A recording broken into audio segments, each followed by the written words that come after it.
অতএব এত দুশ্চিন্তার কিচ্ছু নাই, জীবনকে নিয়ে এত দুশ্চিন্তার কিচ্ছু নাই। জীবনটাকে কোরআন সুন্নাহর আলোকে এনজয় করেন। কোরআন সুন্নাহকে দিয়ে জীবনকে এনজয় করা যায়। কোরআন এবং সুন্নাহর আনুগত্যের মধ্য দিয়ে আপনি জীবনকে উপভোগ করেন, টেনশন করার দরকার নেই।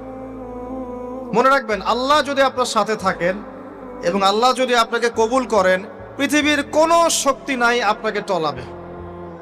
পৃথিবীর কোনো শক্তি নাই, পৃথিবীর সমস্ত শক্তি একত্রিত হয়ে আপনার চুল বাঁকা করতে পারবে না, যদি আল্লাহ আপনার সাথে থাকে।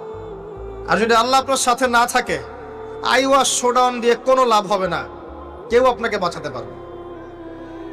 অতএব আল্লাহকে আপন করে নেন, যার যার হক তাকে তাকে দেন, নিজের হক আল্লাহর কাছে চেয়ে নেন, ইনশাআল্লাহ আপনি সুখে থাকবেন।